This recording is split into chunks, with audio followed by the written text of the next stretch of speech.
So if it's a question out there, um, why adaptive reuse housing? I think there are a few exciting reasons.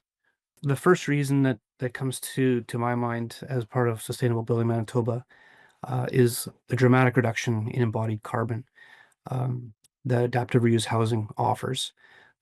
It's a minor reinvestment in all of this incredible infrastructure that's all around us.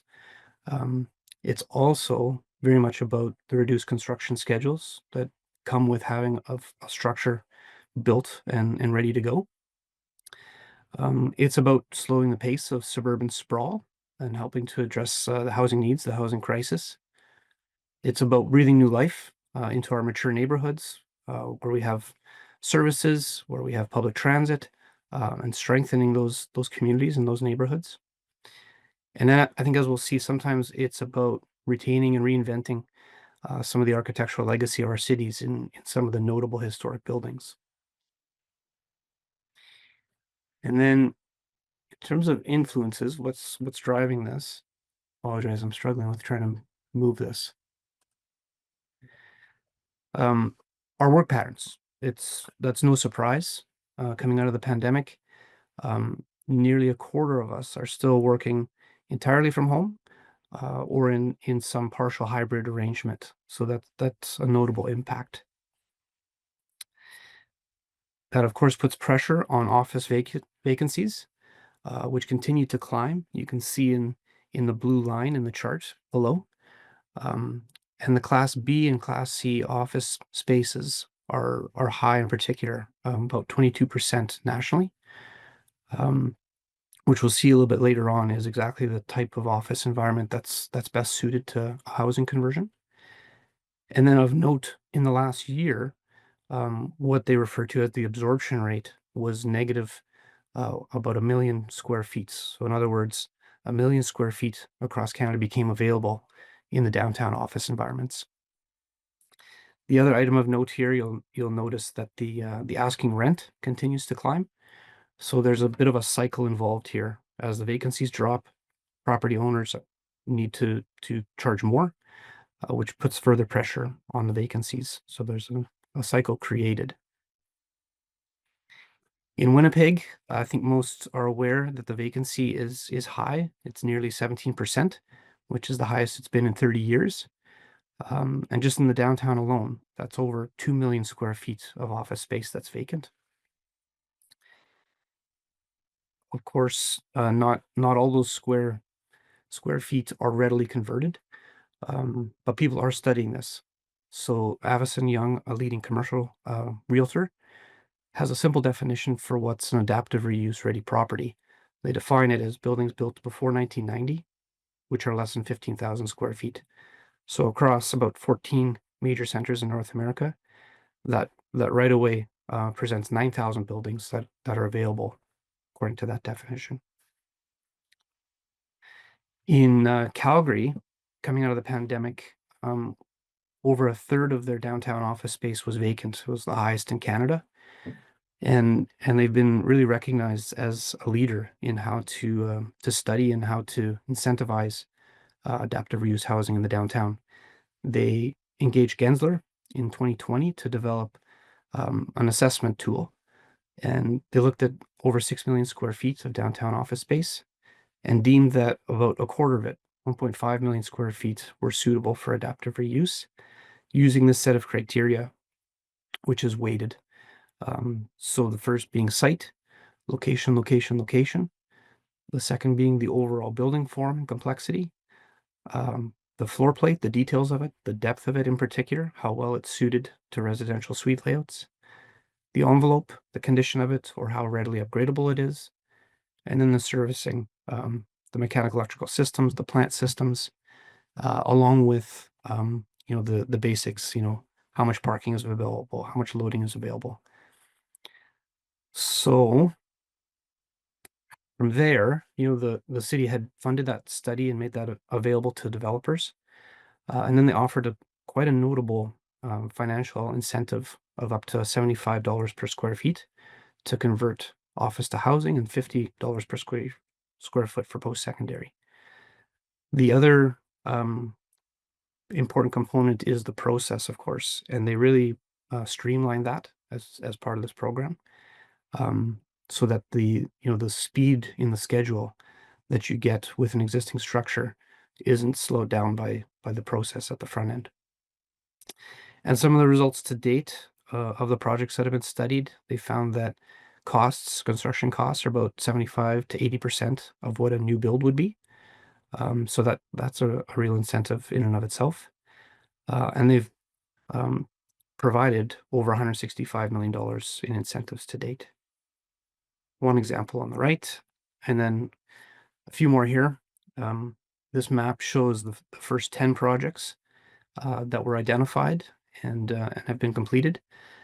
And currently, there are 17 that are either completed or in development or in review, which is about 2,300 units. And the overall residential population and number of units is up by about 24%. So it's an incredible impact in quite a short order. And then just at a glance, these are the first 10 projects in Calgary that were published. So you can see there's a notable number of units that are provided in these buildings. And I think you can get a sense that there's a bit of a type involved here. It really is that kind of mid-rise, 6 to 12 stories, older buildings that are ready for renewal.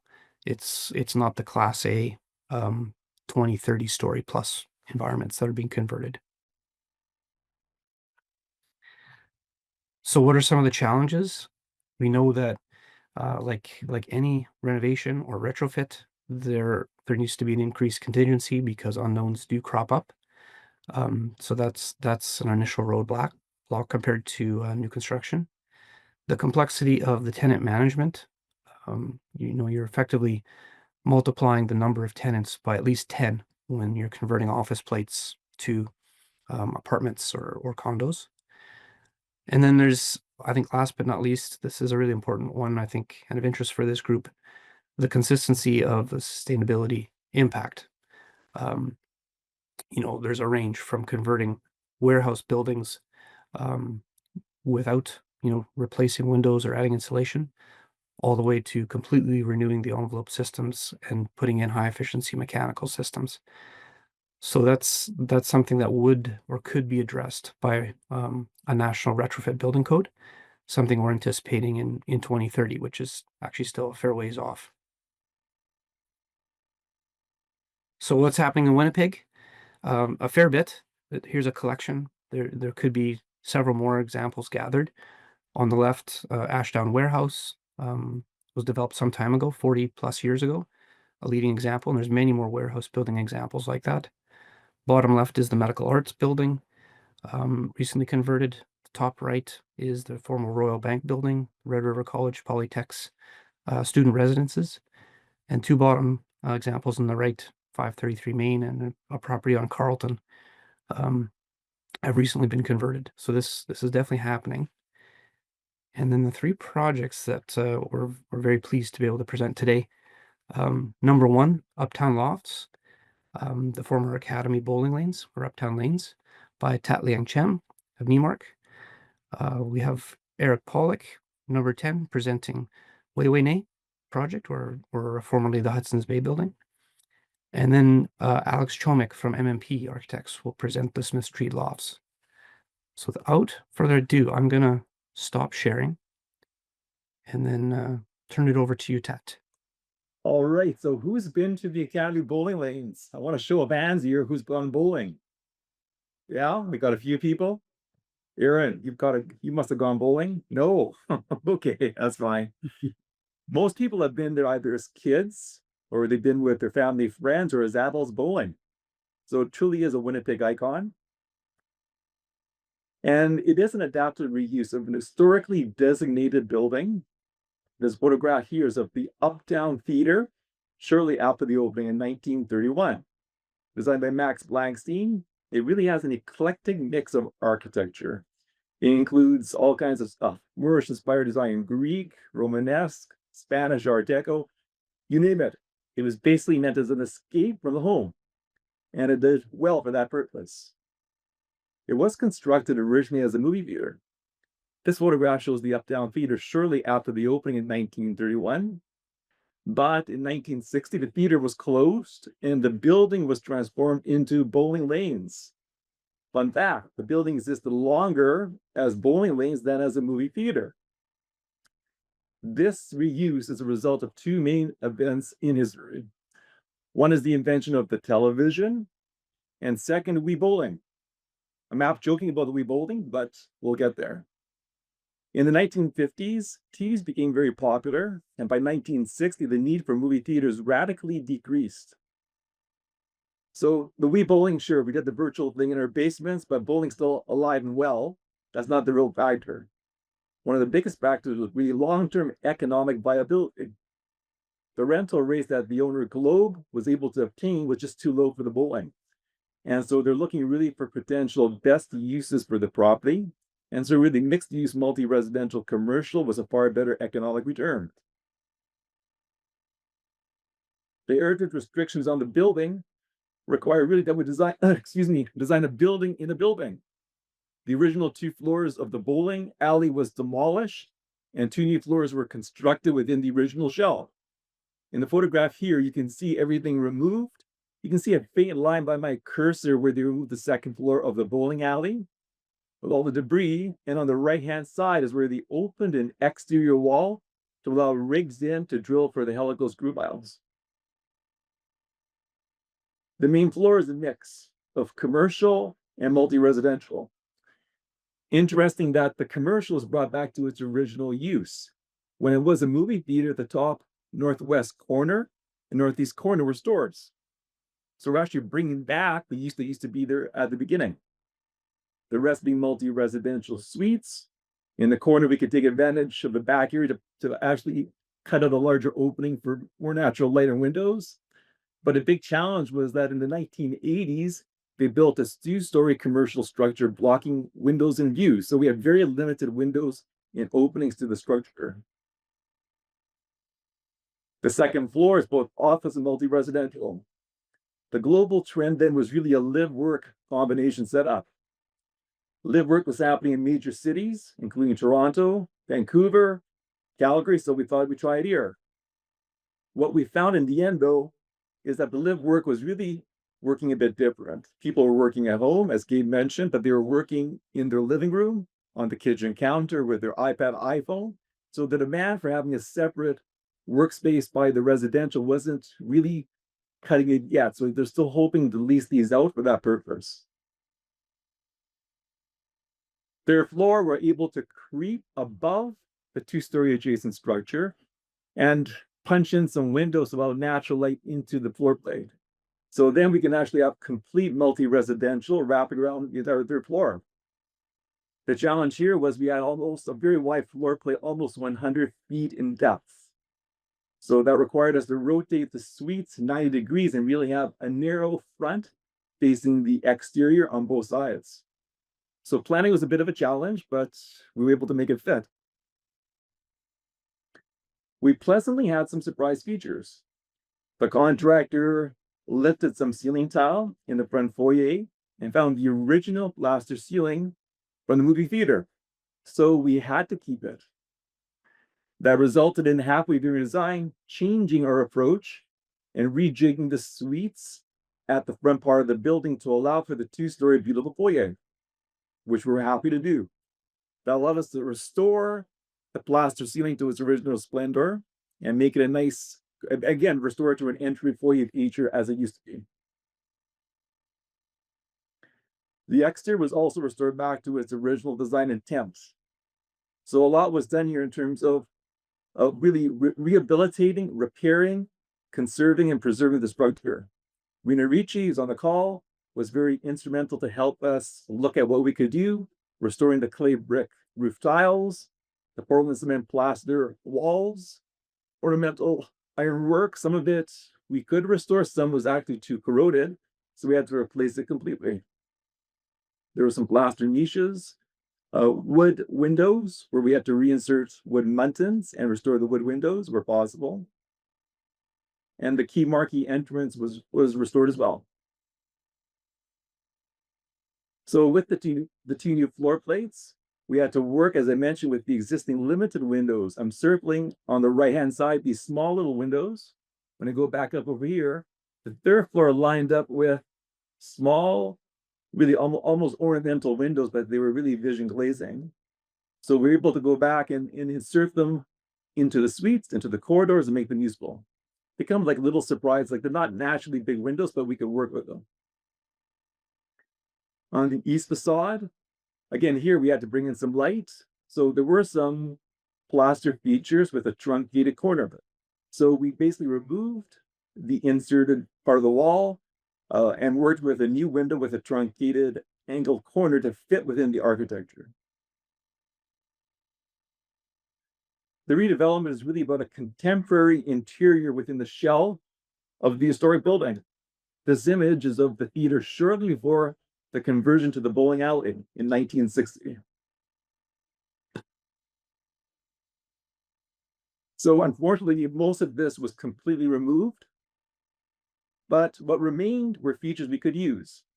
Here's a photograph of a third floor suite with the corner suite facing the back, where we could place a larger window to let a lot more natural light into the suite, expose the existing roof structure, which was made of a gypsum plank roof over top of a steel structure and truss pine. So here we can take advantage of the height. Again, very clean contemporary interior design.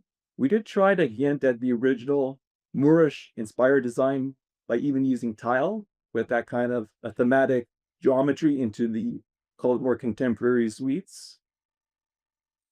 Going back up to the third floor, the lighting was suspended from wall to wall so that we wouldn't interfere and touch the roof structure.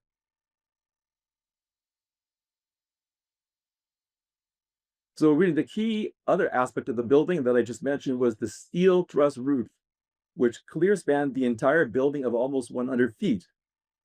We wanted to make that a feature, and we looked up within the attic space. Here's a view high up in the attic, looking at the steel truss, steel purlins, and the gypsum board plank roofing. So we really removed the suspended ceiling that you see below here, and realized we also had these diagonal trusses to deal with. So these trusses had a pattern on their own, so we had to work with them and mainly locate them within the walls of the suites. But where we couldn't, we just made them a feature. They became an element that told a story of the building's past.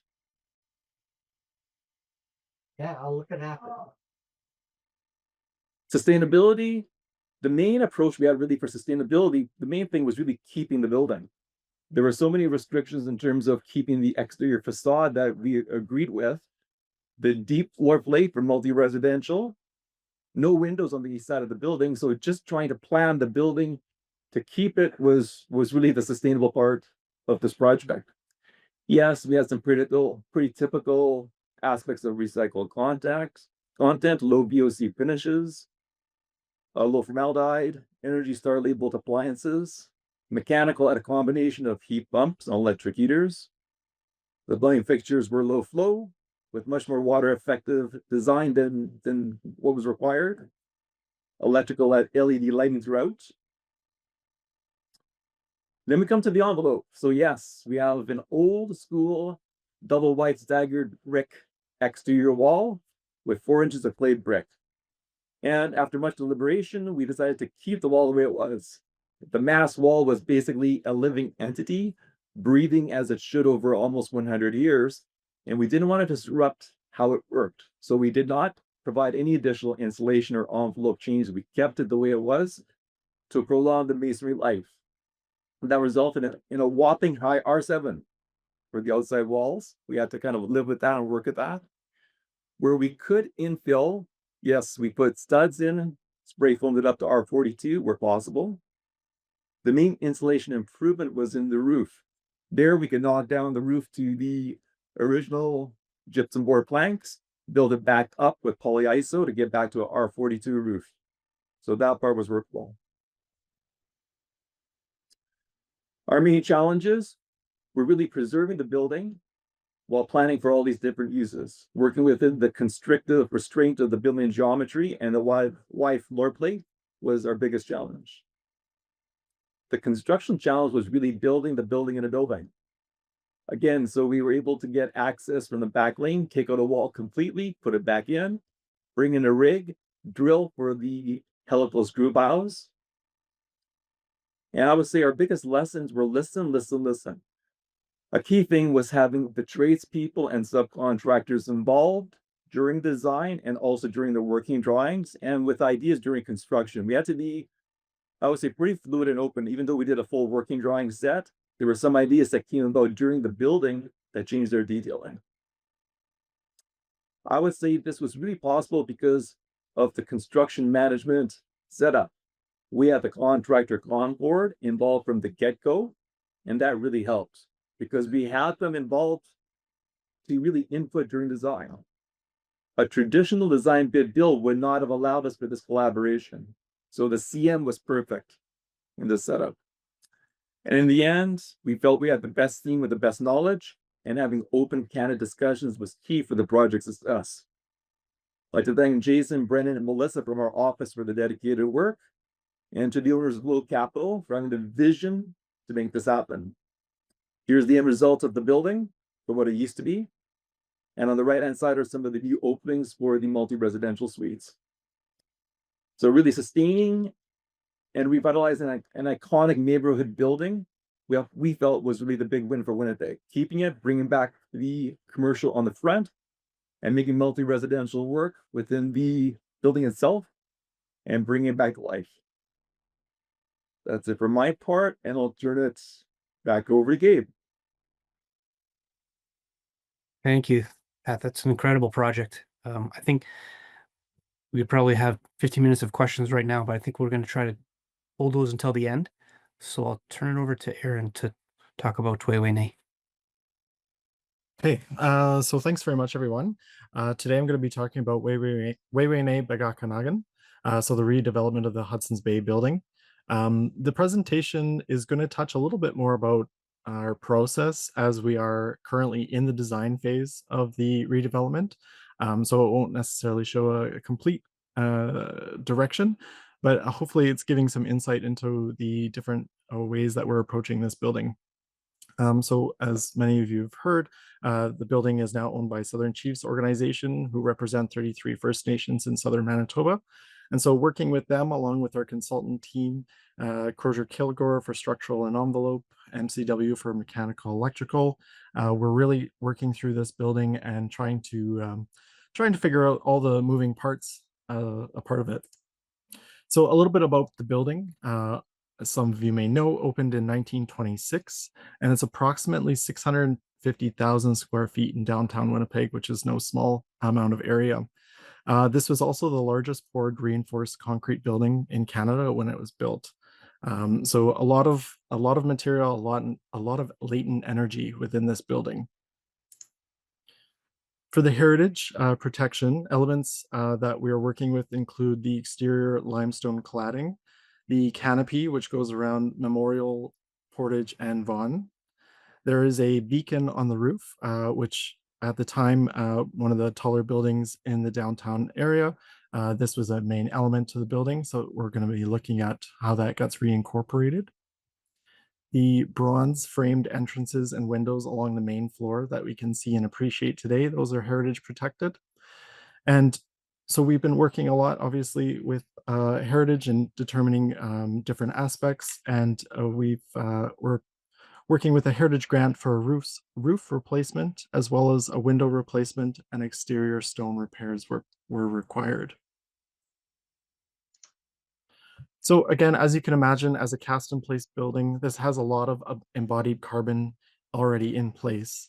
Through calculations, we can see about 3,800 tons of CO2 equivalent in the masonry alone on the exterior, just over 11,000 tons of CO2 equivalent for the structure. So that would be the concrete and the steel. So combined, we're almost at 15,000 tons of CO2 equivalent of embodied carbon in the structure and building itself, let alone everything that was in it.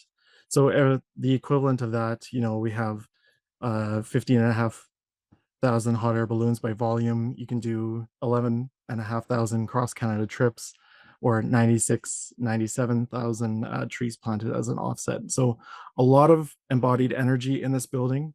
And it's important to think about that when we're starting to use adaptive reuse as a strategy for housing or any buildings.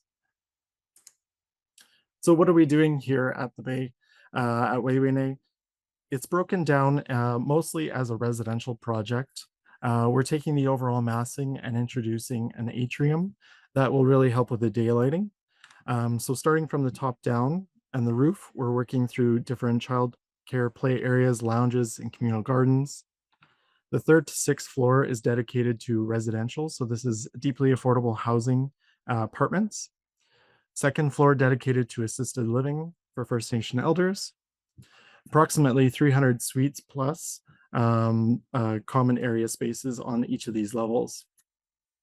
On the main floor, these spaces are dedicated towards Southern Chiefs Organization offices, childcare centers, ceremonial commemoration circle. There will be a reimagined paddle wheel restaurant, Indigenous cafe, museum for reclamation and decolonization center, a health and wellness center, as well as governance house.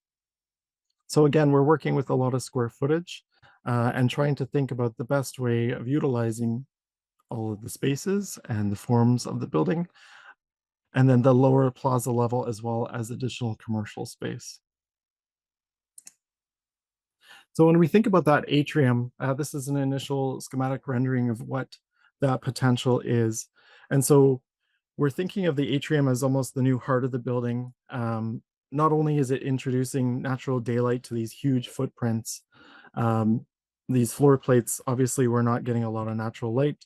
We're thinking about residential access to daylight as well as the commercial on the main floor. But again, thinking also about the materiality, making sure that it has a contrast to the concrete structure. Here you can see the atrium is designed almost as a canoe. It's the ribs of the canoe that are extending down to the base of the building through the rib structures. So really creating a warmth, but also introducing new materials that are sustainable. The atrium itself will have a lot of activation in terms of its programming as well on the main floor and connection to the residential and assisted living floors above. So when we talk about housing, again, I mentioned that this project is mainly a housing project for affordable housing units. So approximately 82% of the building area in total is dedicated to housing, which equates to a little bit over 300 affordable units for families, post-secondary students, and also having culturally safe assisted living units for First Nation elders. I'll talk a little bit about the way we went about approaching the kind of structure and working with the size of the windows as we go through kind of the planning. But ultimately, we have a lot of potential in this building for the spaces for the residential units. So looking at a snapshot of what a typical floor plate looks like for residential, we have plus or minus 74 suites per floor, and these are the residential floors 3 through 6. We also have a community room and cultural room on each level as dedicated support spaces to the residential units. So the stratification of the unit types is somewhat flexible, but right now we're looking at making sure that the units are ample in size, but also meeting the affordability requirements from a performance standpoint. A couple of examples of some schematic renders. So these are the community rooms. So folks can rent these out. You can imagine different events happening within these spaces, one on each floor, and making sure that there's cultural representation throughout all of the spaces through the interior design, rooms that are dedicated for ceremony or crafting, making sure that the spaces and places within the building have a new life to the structure. So when we're thinking about suite planning and working with these existing conditions, there's multiple different opportunities and challenges. The diameter of the columns range from 28 inches to 38 inches, depending on the floor level, which is rather tricky in terms of plunking a giant column in the middle of a suite. The structural grid is also a challenge for residential, a 24 by 28 foot grid. The one great feature is a floor to floor height of 15 feet. it ranges slightly, but imagining a 14-foot ceiling in your suites, a challenge, but also beautiful in terms of natural daylighting and the size of the exterior windows. One other additional item we have to work through is the floor flatness. So you can see this image on the right, a scan of a typical floor plate, and understanding that when it was built as the cast in place in the 20s, not necessarily the most level, which we would ideally like for our residential units. When we think of the daylighting extents, the typical 15 by 30 foot rule, your first 15 feet as being your active daylight area with ambient up to 30 feet. So making sure that our suites are using the exterior windows or the atrium windows and maximizing on that daylighting factor. And then also thinking of the systems, the electrical heat with chilled water for cooling. So we'll have dedicated fan coil units to be fed from the existing chilled water system. So those are kind of the overall goals of what we're looking to achieve for this building. And I thought I would kind of touch on a couple of areas where we're looking at studies for the exterior envelope and whatnot, but just kind of breaking between the two and showing you another great shot of this atrium space. That's really going to be the heart of that building. So as we're starting this project, a lot of work has already been done in the building in terms of demolition and salvaging. We went through the building with Southern Chiefs organization to identify a number of existing items and materials that are to be salvaged and reused in the new program. Like you see here, the good old paddle wheel will have a new life in the building. It's safely packed up somewhere. But by the end of 2024, we actually saw a lot of material leaving the building, with 3,000 metric tons of material being removed. Only about 10% of that, however, has gone to landfill. The rest is actually been recycled, whether that be cardboard, wood, and metals. Quite a bit of salvaged lumber was also donated to the Patikwe Skate Park across the street at Portage Place, as well as other items donated to local businesses and organizations. The abatement was also surprisingly not as bad as we thought. Presumably some work that had been done over the years, but it's proven not to be as extensive as originally anticipated. In terms of our energy modeling and our targets for this building, we're working towards a reduction in energy consumption by 35%, with 81% reduction in greenhouse gas emissions. Obviously, that's heavily involved with the systems for the building, but that's our targets that we're working through right now through the design phase. So the building systems that we're working with right now, it's a couple different components. We're actually looking to break the building up into quadrants to allow for the system runs from the service to service from the supply to the destination. So that's based on the distance of run from the supply to the destinations. It's been more efficient to actually break the building up into quadrants. We're working with chilled water and electric heat fan coil systems with high efficiency HRVs. We're reusing original cooling towers and chillers from the building. The existing gas boilers will be used for construction as temporary heating for radiators, but will be replaced with the electrical fan coils once the building is complete, or during the completion of the building, rather.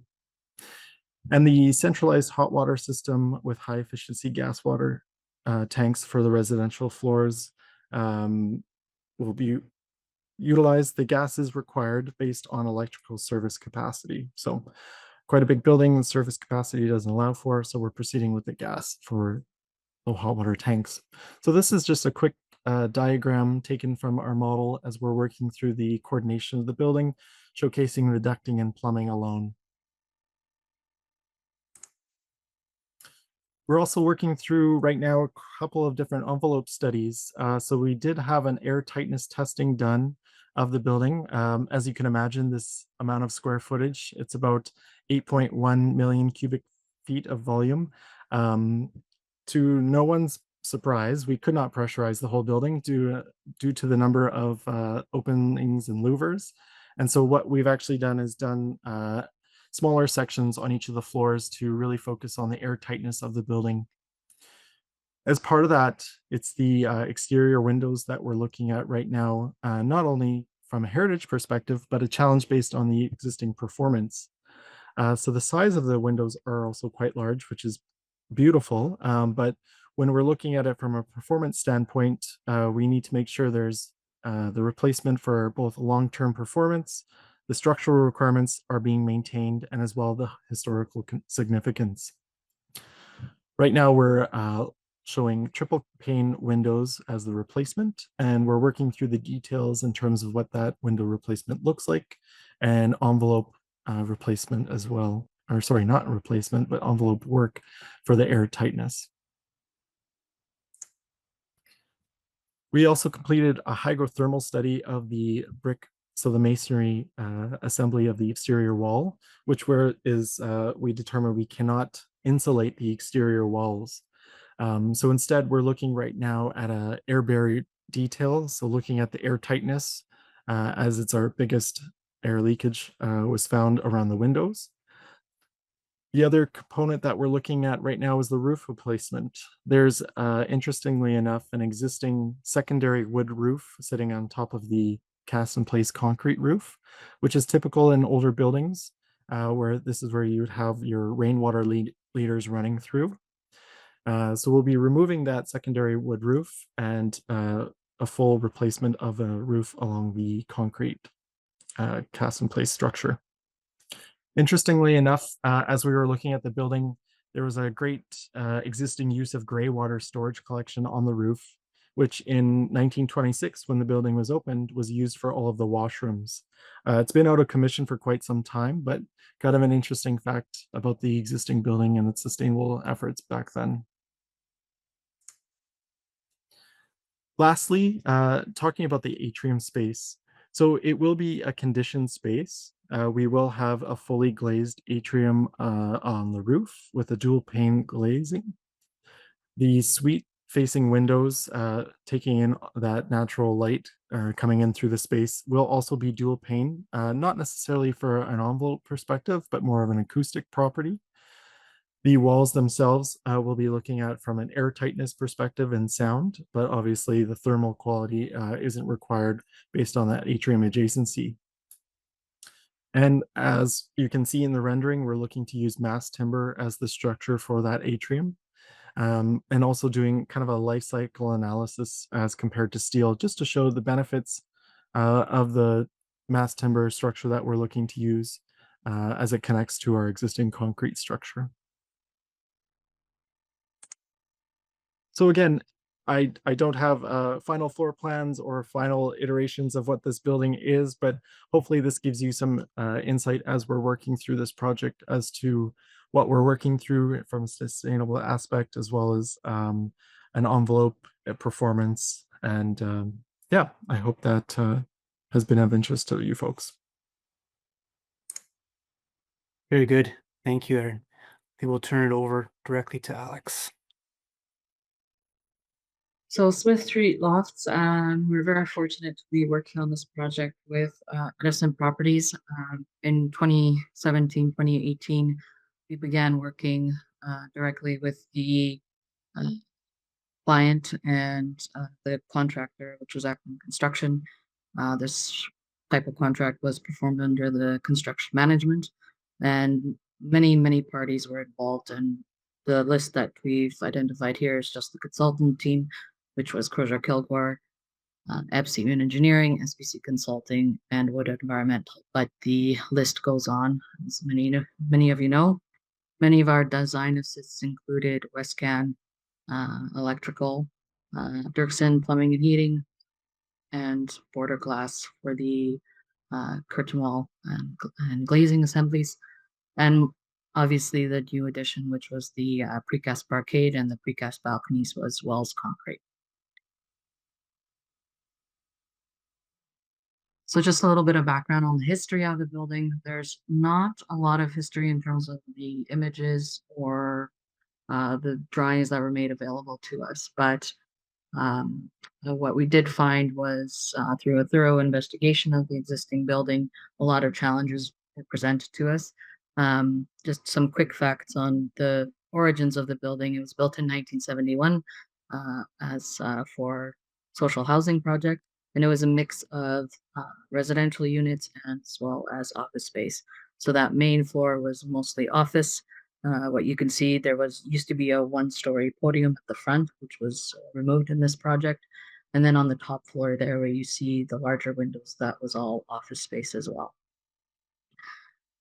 The units throughout the building, as you can see in this vintage or black and white photo here, is that the entire structure itself was cast in place for the most part, mixed with masonry block and brickwork. The structure itself was cast with 6 to 8 inch wide shear walls every 16 feet on center, which became a limitation to the design, but also an opportunity as we go through this presentation here.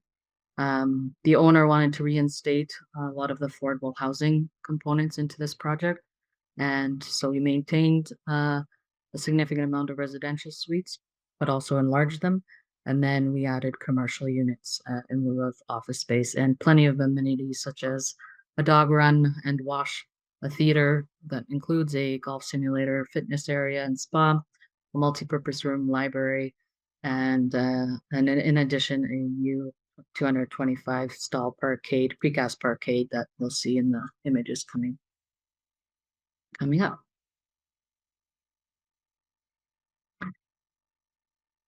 So with the building, the challenges that were presented to us from the start of the building to where we are today, I don't think we could have predicted what we came up with in terms of the design. There was a lot of unforeseen site conditions that with the way the design went that we had to address.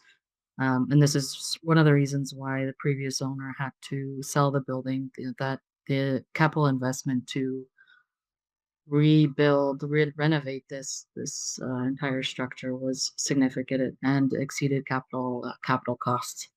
So this property and the adjacent property were sold to a Derksen Properties, which is a local well-established developer and property manager. So in engaging the programming for the new design, some of the major existing challenges that became unique design features was the existing shear walls. Previously, they had drywall gypsum plaster that was asbestos containing, and the intent was to maintain the concrete exposed. So we went through a significant amount of time remediating the building, including removing all the drywall, compound black mastic underneath flooring tiles on every single level, as well as lead paint. The entire project itself, we essentially gutted the building down to the full structure. The unique challenges from the structural aspect is also that the walls themselves are all bearing on the second floor beam, including the exterior walls and interior partition walls. The other thing to note is that the previous owner had initiated the retrofit of this building and applied 3 inches of insulation to the inside of the exterior envelope. And in lieu of removing this and replacing it, we had maintained it in the design. The other items to note on this building is that it did have an aged mechanical system and an inactive solar wall system that was implemented and never properly used or enforced. And there is a history also of flooding within the building that has been addressed in the redesign as well.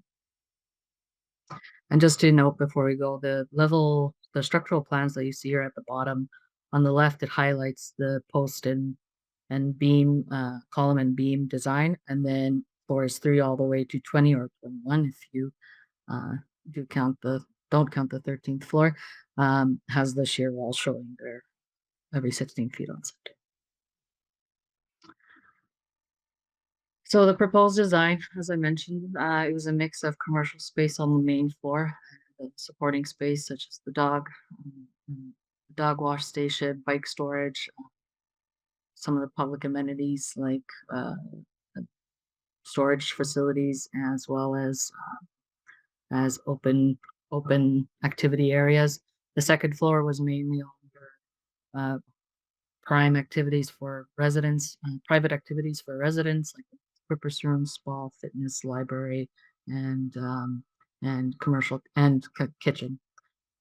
Levels 3 and 21 were unique and independent of the typical floor configuration that you see here, and there is an offset between odd and even floors. But note that there's no 13th floor, so we did have to work with that confusion a little bit during the process. With the increase to the size of suites, we were presented with a little bit of a challenge here, because for us to penetrate through the existing shear walls, we would have had to carry that load down to the structure below. And so what we ended up doing in lieu of that, we did it for some areas, but the majority of the suites, we ended up actually moving 3 pieces of hollow core. And that removal of 3 pieces of hollow core allowed us to allow for a double-story volume for a larger residential suite.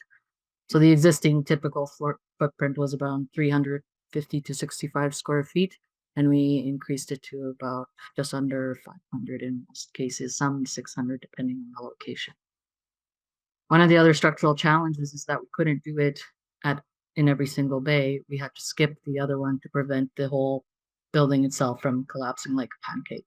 So as you can see here on the typical offset floor configuration, 5, 7, 9, 11, etc., you can see where the double-story volume took place. So on the typical floor, you'd have anywhere from 17 on the even floors, and then down to 10 or 11 on the odd floors.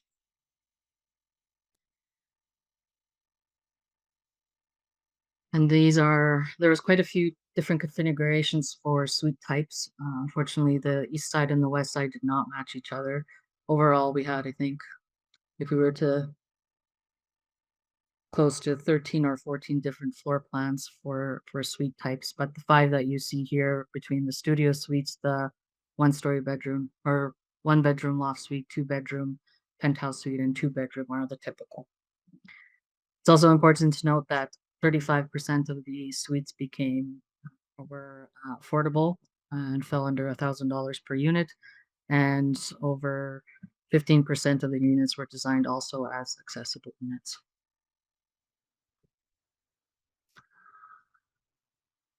So as part of the design, one of the biggest challenges brought forth was bringing in more light into the building, which did directly affect the thermal envelope performance, but we did do an analysis and what that looked like in terms of how to make this design a little bit more friendly and to the downtown market.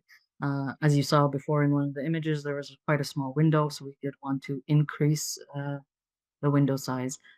Now, the exterior envelope itself structure was bearing on the second level floor, so anything that we took, we would have to take sections of the wall down. So in some suites that you can see on the image here to the right, we were able to provide floor-to-ceiling glazing and wall-to-wall. Just a quick note, Alex, we're at 5 minutes left. Okay, yeah. What you see here to the left here is our first mock-up, and that was our initial go, no-go mock-up that was reviewed, and luckily we were fortunate enough that the client agreed that this was the way to go. Overall, 40% of the exterior wall was removed and recycled, which is significant. Some of those bricks are in my backyard, in my garden, which we reused. What you see here to the right is also details of some of the window curtain wall connections, and maintaining a thermal envelope, high level and highly efficient thermal envelope was key. The client did their own metrics on the demolition perspective, carbon cost of replacing the existing concrete, and it was significant in terms of reusing versus rebuilding. So I don't have those metrics here, but that's something that can be made readily available if you do need them. Other key components here on the design is the precast balconies that were added to the building, which presented a unique challenge, specifically with the anchor points along the building. They weren't consistent on every floor. They had to cross brace. And what you see on the front of the building in the podium, there's cross bracing. That remains architectural in nature, but originally we were going to use the cross bracing as an architectural feature. And that was part of the X bracing was originally used in the erection of the balconies. One of the challenges of these details is the thermal envelope connection back into the building, as you can see here, as well as maintaining the fire rating and the integrity of the testing that was done with air infiltration and wind-driven rain. One of the key difficulties was that the building was not plumb. It varied anywhere from offset by 1 inch to 2 inches to almost 4 inches in some areas. So that was all accounted for in our design. A quick thing on energy model summary. The only funding that this project applied for specifically was the through the CMHC rental construction financing, which was to exceed the NECB 2015 by 15%. We reached a total of 19% with our compliance cap.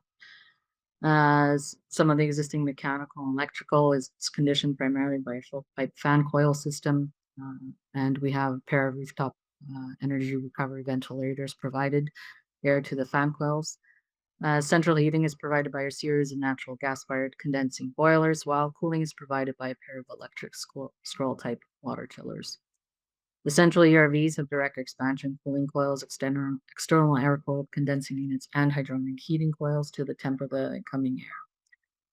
In the building, the lighting design as well, we used LED throughout, as well as motion sensors. And as you can see in the image to the right, we do have parking garage that includes EV charging stations as well.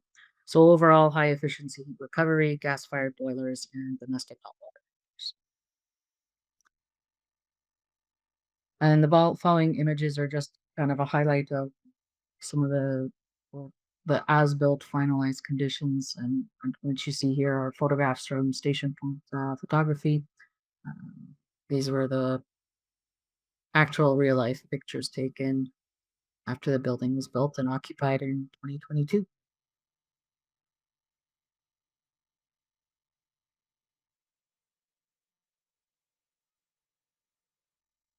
Thank you. Beautiful project, Alex. It's I'm impressed with the range of innovative approaches to all three of these projects.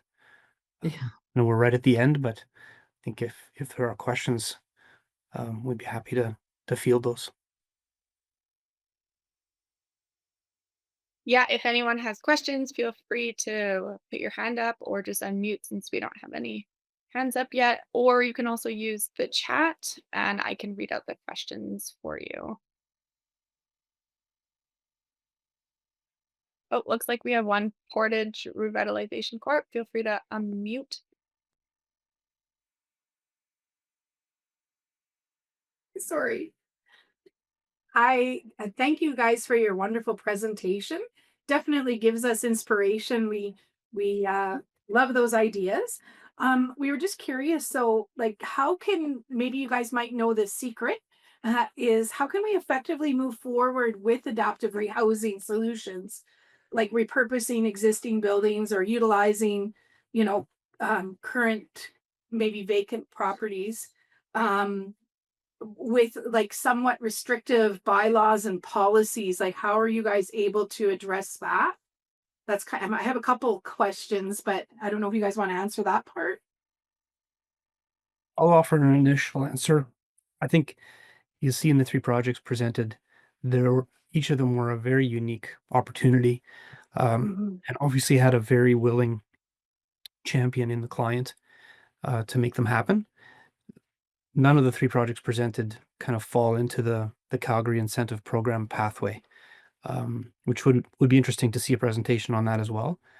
So I see, unique driven clients, capable project teams as the success to date. And I'm really interested in whether as a group, as a province, we can generate some excitement, some interest to study our inventory in the way that Calgary has done, perhaps, and perhaps incentives need to be higher to make the projects viable ultimately. I think that's part of the pathway forward. That's my short answer. Okay. So yeah, because we do have like, a few places definitely in Portage la Prairie that would have some potential for that. Like our old mall that has been vacant for many, many years. There was I think about 8 or 10 apartment blocks that have been kind of deserted by the previous owner that have huge potential, as well as MDC, Manitoba Development Center. So maybe all you guys can just come out to Portage and do that for us. Yeah, please, please. And I don't know, do you know if there's been any venues? Like we have a few places of worship here that are like abandoned, appear to be abandoned, definitely not fully utilized.